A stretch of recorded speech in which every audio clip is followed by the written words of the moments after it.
Students, आपका हमारे YouTube channel ज्ञान केयर में स्वागत है। आज हम पढ़ेंगे क्लास 10th का ट्रिगोनोमेट्री। तो ट्रिगोनोमेट्री बहुत ही इम्पोर्टेंट टॉपिक है 10th के नज़रिया से। बोर्ड में भी इससे बहुत ज़्यादा सवाल आता है। तो देखिए, ट्रिगोनोमेट्री का बात जब भी होगा तो किसी राइट एंगल ट्रायंगल में होगा। राइट एंगल ट्रायंगल कहते किसको है? वैसा ट्रायंगल जिसका वन एंगल राइट हो। Right means 90 degree. और हम लोग जानते हैं कि 90 डिग्री जब भी बन गया किसी राइट ट्रायंगल में तो राइट एंगल ट्रायंगल हो गया। और 90 डिग्री के अपोजिट का जो साइड से उसको हम लोग हाइपोटेनस कहते हैं। तो ये साइड जो है वो हमेशा हाइपोटेनस होता है। अब ये हाइपोटेनस वर्ड आप लोग पहले भी सुन चुके हैं। जूनियर क्लासेस में 8 में 9 में आप लोग सुने थे पाइथागोरस थ्योरम। पाइथागोरस थ्योरम में हम लोग पढ़े थे p² + b² = h², where p perpendicular, b base and h hypotenuse होता था। ठीक है। और हाइपोटेनस हमेशा हमारा 90 डिग्री के अपोजिट साइड होगा। लेकिन इस केस में परपेंडिकुलर और बेस कभी भी फिक्स नहीं होता। वो किसी स्पेसिफिक एंगल के लिए अलग होगा और किसी दूसरे एंगल के लिए अलग होगा। जैसा कि अगर हम लोग किसी भी एंगल को ले ले तो परपेंडिकुलर जो होगा वो हमेशा अपोजिट टू दैट एंगल होगा। जैसे हम बात करें एंगल ए के लिए, तो एंगल ए का अपोजिट साइड्स कौन है? BC।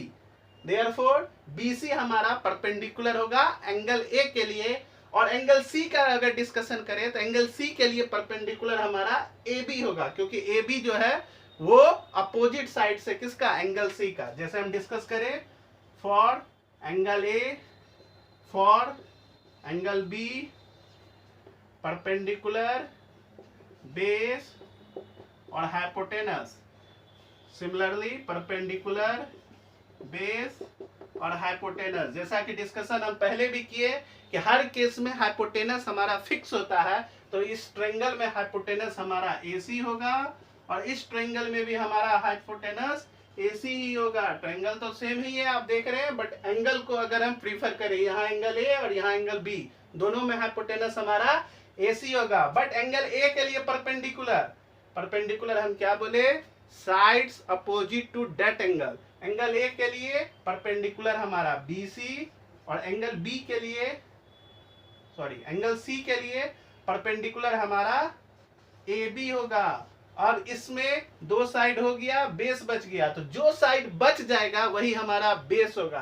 तो इस एंगल को सोचकर अगर हम परपेंडिकुलर BC सोचें और हाइपोटेनस AC हुआ तो बेस क्या हो जाएगा? AB होगा, क्योंकि BC हो गया, AC हो गया, तो यहाँ AB आ गया।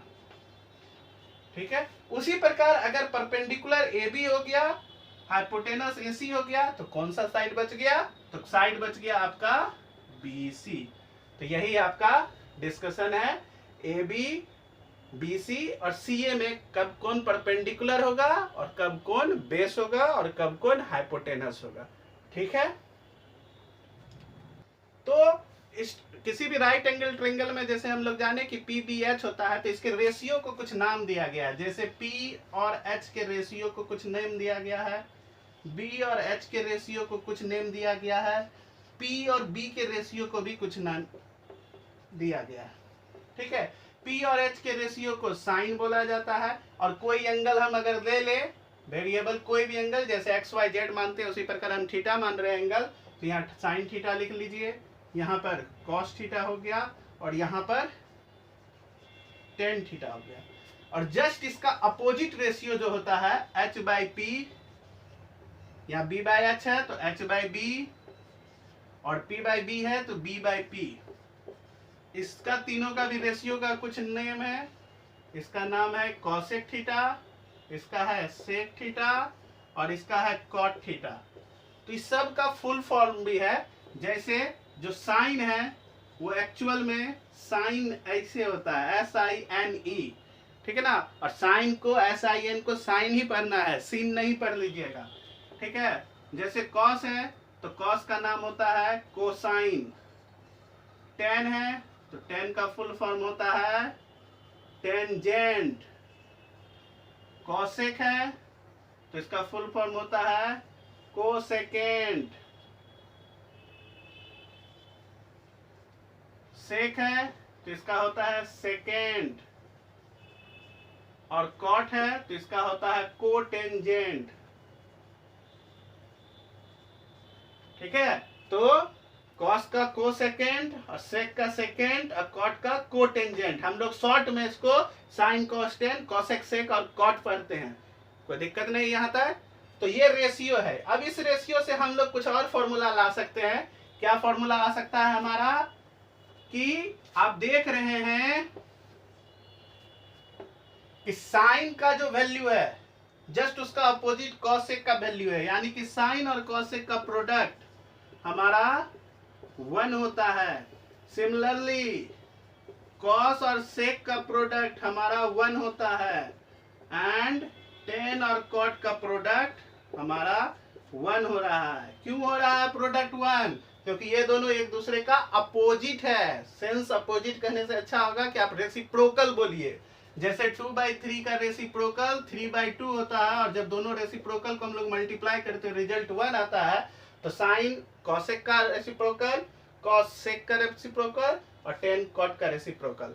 तो हम लोग अब इससे रिलेटेड एक क्वेश्चन बनाते हैं।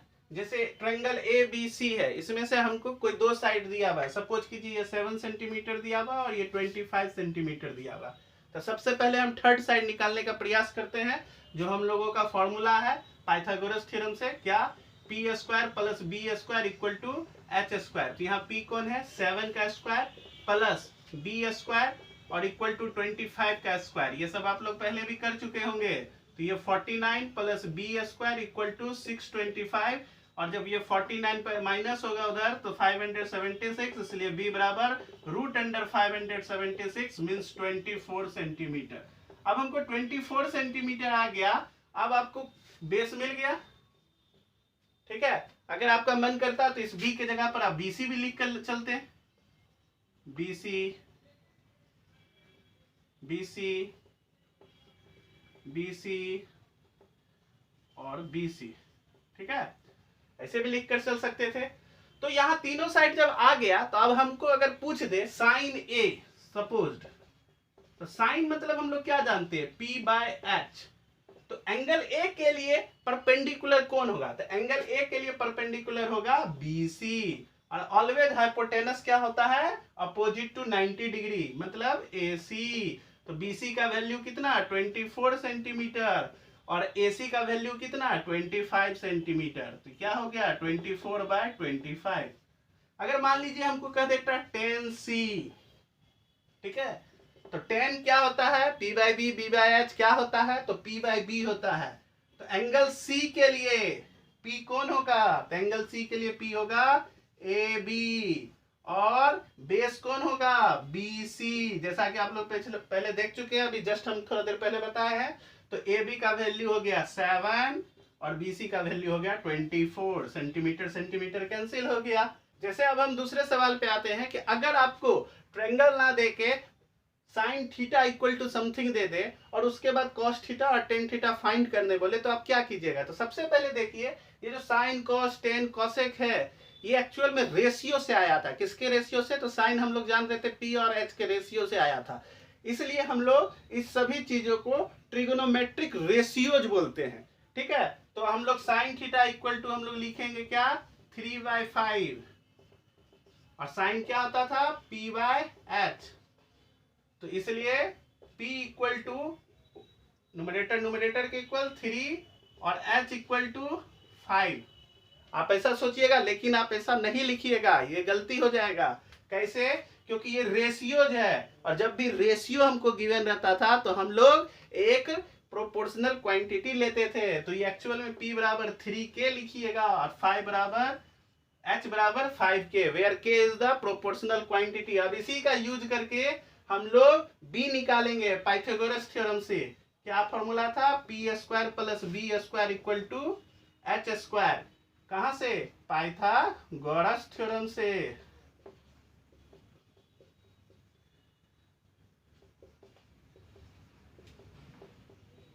अब P का वैल्यू रखिएगा तो 3K का होल स्क्वायर, B का वैल्यू और h का वैल्यू 5k का होल स्क्वायर। अब इसको पूरी तरह सॉल्व कीजिएगा तो 9k square plus b square equal to 25k square, और जब b square equal to 16k square तो b इक्वल टू 4k। ठीक है, अब आपको जो चीज पूछ रहा है cos थीटा, तो cos थीटा होता है बेस बाय हाइपोटेनस, और आपका बेस क्या है 4k, और हाइपोटेनस क्या है 5k, तो k से k कैंसिल हो जाएगा और ये हो जाएगा 4/5। सिमिलरली tan थीटा बराबर होगा p/b, p 3k, p equal to 3k और बेस इक्वल टू क्या होगा 4k, तो k से k कट गया तो हो गया 3/4। इस ढंग से आप इसको भी बना सकते हैं। तो दोनों क्वेश्चन जो इससे पहले वाला और ये आप लिख सकते हैं। हम लोग अब एनसीईआरटी बुक का 8.1 एक्सरसाइज का क्वेश्चन नंबर 10 बता रहे हैं। ठीक है, तो अब देखिए क्या है। In triangle P Q R right angle at Q, P R plus Q R equal to 25 centimetre, P Q बराबर 5 centimetre, find sine P cos P tan P. तो हम एक राइट एंगल ट्रायंगल लिए, यहाँ राइट एंगल बना है तो यहाँ क्यू ही लिखेंगे क्योंकि पहले से ही बोल रहा है वो क्यू है राइट एंगल पर, और बाकी जगह पर पी आर पुट कर दिए। ये दोनों चीज गिवन है, हम लोग अपने मन से कुछ मान लिए P R equal to X. तो अगर हम पी आर यहाँ एक्स पुट करेंगे तो क्यू आर का वैल्यू क्या हो जाएगा 25 माइनस एक्स, तो 25 माइनस एक्स हो गया। अब हम लोग राइट एंगल ट्रायंगल है तो पाइथागोरस थ्योरम से P square plus B square equal to H square लिख सकते हैं, और P के जगह पर हम PQ ले लिए, B के जगह पर QR और H के जगह पर PR, और सबका वैल्यू पुट करते थे 5 आ जाएगा। QR के जगह पर आपका 25 माइनस एक्स आ जाएगा और PR के जगह पर x आ जाएगा। अब इसको हम लोग सॉल्व करते हैं तो 25 plus 625 plus x square minus 50x, कहाँ से आया ये राइट एंगल ट्रायंगल था तो P square plus B square H square कर दिया, और यहाँ a माइनस बी का होल स्क्वायर हो गया, a square plus B square minus 2ab। ठीक है, अब इसको सॉल्व करेंगे। ठीक है, सब x वाले टर्म को उधर लेके चले जाइए तो 625 और 25 ऐड होकर 650 बना लेगा, और वो हो जाएगा x square minus x square plus 50, ये दोनों कट गया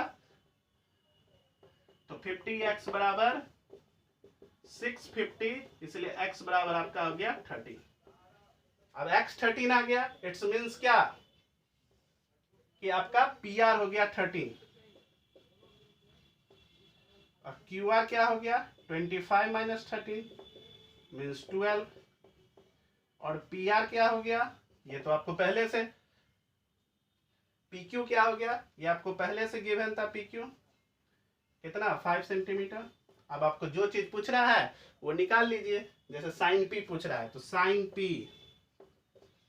तो साइन P इक्वल टू क्या होता है P/H, तो एंगल P के लिए परपेंडिकुलर क्या होगा QR, और हाइपोटेनस क्या होगा PR, और QR का वैल्यू यहाँ से क्या आया 12, और PR का वैल्यू कितना आया 13। तो इसी तरीका से आप cos P और tan P निकाल सकते हैं, और इसी मेथड का यूज करके और जितना हम आज टॉपिक बताए हैं उससे आप ट्रिगोनोमेट्री का फर्स्ट चैप्टर बना सकते हैं। ठीक ना, एनसीईआरटी का फर्स्ट चैप्टर आप बना सकते हैं, और आरएस अग्रवाल में भी अटेम्प्ट कर सकते हैं, शुरुआत कर सकते हैं। ठीक है, तो एनसीईआरटी का फर्स्ट चैप्टर इस पूरे मेथड से आप बना सकते हैं। इसको बनाइए और हम लोग नेक्स्ट वीडियो में आगे का पोर्शन पढ़ेंगे। अगर आपको पढ़ाने का तरीका और बाकी सभी चीज समझ में आया हो तो मेरे चैनल को लाइक शेयर और सब्सक्राइब करें। Thank you.